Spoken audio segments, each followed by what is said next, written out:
देखिए दोस्तों, समझिएगा मोस्ट इम्पोर्टेंट सेंट्रल आइडिया दोस्तों याद कर लेना, मोस्ट इम्पोर्टेंट है क्लास 12th के लिए दोस्तों। माई मदर एट 66 पर देखने वाले हैं ना, जो कि दोस्तों हर साल पूछा जाता है। अगर आप इसे याद कर लेते हो ना तो आपके नंबर पक्के हो जाएंगे, ठीक है ना। तो स्टार्ट करते हैं दोस्तों।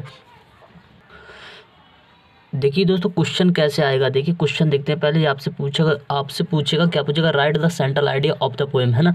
उनमें से 2 या 3 सेंट्रल आइडिया किसी पोएम दे देगा, है ना। और उसमें से पूछेगा यार किस में आपको किसका याद है ना, तो उसे लिख देना। तो हम किस पर कवर करने वाले हैं दोस्तों, आपके 4 नंबर पक्के हो जाएंगे। अब याद कर लेते हैं। देखिए बहुत ही कितने मास्टरमाइंड हो, बहुत ही सरल भाषा में दिया गया है, तो इसके बारे में बताऊँगा। क्योंकि जो मैं अपने हाथ से लिखूँगा तो मेरा राइटिंग बहुत ख़राब है, तो इसलिए मैं इससे लिख रहा हूँ, इससे बता रहा हूँ, ठीक है ना।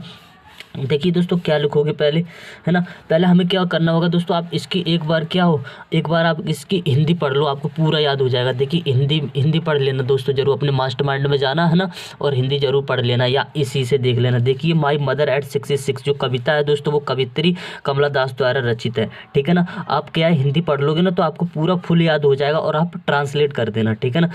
तो क्या है, माई मदर एट 66, है ना। कवित्री कमला दास द्वारा रचित है, ठीक है ना। कवित्री माँ बुढ़ापे से गुजर रही है दोस्तों, और उसे अपनी माँ को खोने का डर है, और उसे शीघ्र मरने का आभास होता है। मतलब वो समझता है कि वो समझती है ना। कवित्री है ना, वो समझती है कि वह शीघ्र ही मर जाएगी, है ना। तो मार्ग में जाते हुए वह अपनी कार से बाहर झांकती है ताकि डर उसका ध्यान भटक जाए।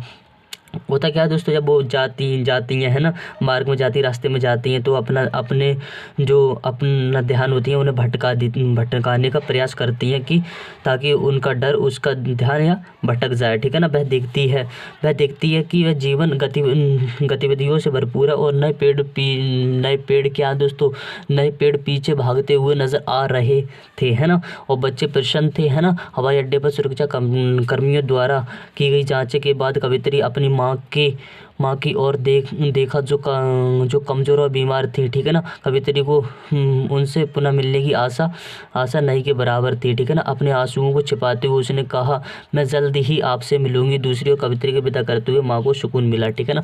तो अब हम स्टार्ट करते हैं। देखिए अब स्टार्ट करते हैं दोस्तों। अब देखिए कैसे बनाओगे, तो आप क्या करोगे, यहाँ से देखो ट्रिक लगाना। ट्रिक इसमें क्या लगाओगे, ट्रिक लगाओगे तो दोस्तों जरूर आपको क्लियर याद हो जाएगा। देखिए माई मदर जो एट 66 कविता है वो किसके द्वारा रचित है, तो कमला दास द्वारा रचित है, ठीक है। तो आप कैसे लिखोगे, the poem my mother at 66, है ना, इज कंपोज्ड बाय या रिटन बाय कमला दास, ठीक है ना। रिटन बाय लिख सकते हो, है ना, या कंपोज्ड बाय कमला दास, या इंडियन पोएम, है ना, इंडियन पोइट कमला दास द्वारा रचित है, ठीक है ना। यहाँ पे ऐसे लिख सकते हो ना, या ऐसे ही लिख दो, the poem my mother at 66 composed by Kamala Das, ठीक है ना। ज़्यादा कन्फ्यूज नहीं होना। अब देखिए अब क्या है, ये हो गया यहाँ तक, है ना। कवित्री है दोस्तों, बुढ़ापे से गुजर रही हैं। कवित्री क्या है, बुढ़ापे से गुजर रही हैं। तो कैसे बनाओगे, mother of the poets is pacing through her old age, है ना।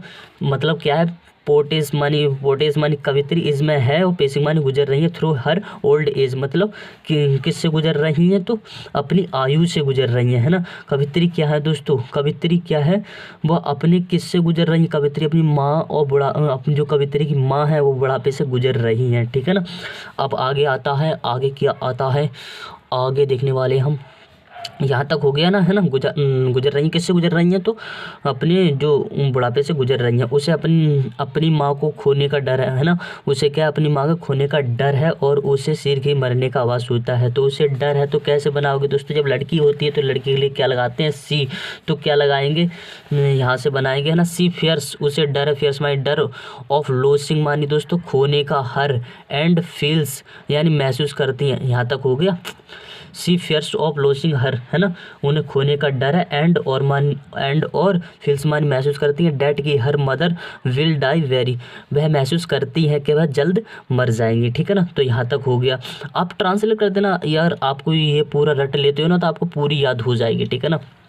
वीडियो 2 पौधा देख लोगे ना तो उसमें आपको पूरा याद हो जाएगा, ठीक है ना। अब यहाँ से हो गया, यहाँ तक हो गया, ये हो गया, है ना, यहाँ तक कर लिया हमने। अब देखते हैं, मार्ग में जाते हुए अपनी कार से बाहर झांकती हैं ताकि डर उनका भटक जाए, है ना। तो कैसे बनाओगे दोस्तों, यहाँ से मार्ग में जाते हुए, सी लुक्ड, है ना। सी लुक्ड वह देखती है out of her car on the way मार्ग में जाते हुए या सड़क से कार से बाहर टू ड्राइव हर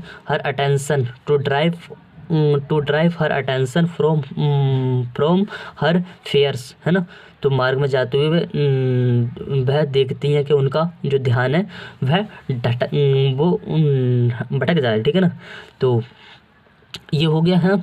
अब बात आती है यहाँ तक, अब बात आती है ये तक हो गया है ना, ये तक हो गया। यहाँ तक वह देखती है कि जीवन गतिविधियों से भरपूर है नए। यहाँ तक बनाओगे वह जीवन गतिविधियों से भरपूर है, तो कैसे बनाओगे दोस्तों, कैसे बनाओगे। द यंग ट्रीज या see look that life is full of activities, है ना। यहाँ तक हो गया। अब यहाँ से बनाओगे नए पेड़ पीछे भागते हुए नजर आ रहे थे। नए पेड़, तो यह नए पेड़ की क्या होती है, द यंग ट्री अपेरेड मानी भागते हुए, टू न अपेरेड मानी होता है, अपेरेड मानी क्या होता है, टू बी रनिंग फास्ट, है ना।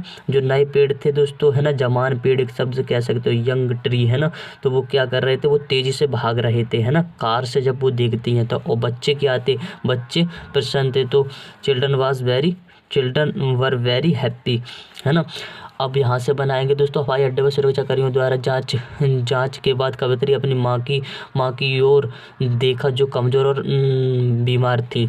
तो यहाँ से बनाएंगे, यहाँ से, है ना। तो आफ्टर मानी बाद में, the airport security check the bodies looked at her mother who Mani जो वाज मानी था, वीक मानी कमज़ोर, एंड मानी और ब्रोकन मानी क्या होता है दोस्तों। ब्रोकन मानी क्या होता है, देखो ब्रोकन इसमें देख लेना अगर आप मीनिंग भूल जाते हो तो।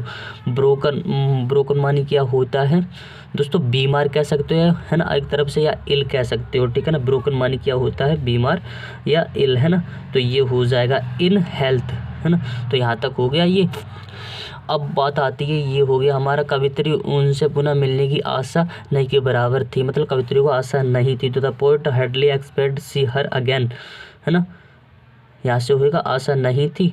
अब यहाँ से आती है क्या ये पोयम, यहाँ से कवित्री उनसे मिलने की आशा नहीं थी, हो गया। अपने आंसुओं को छिपाते हुए उसने कहा मैं जल्द ही आपसे मिलूंगी, ठीक है ना। अपने आंसुओं को छुपाते हुए, तो हिडन हर टीयर्स सी साइड, और कहा सी यू सून अम्मा, मैं जल्द ही मिलूंगी, है ना। और दूसरी ओर कवित्री विदा करते हुए अपनी माँ को सुकून मिला। तो on the other hand got certification to wind the पोटिस वेयर वेल, ठीक है ना। तो वीडियो अच्छा लगा तो वीडियो को लाइक और शेयर कर देना दोस्तों, है ना।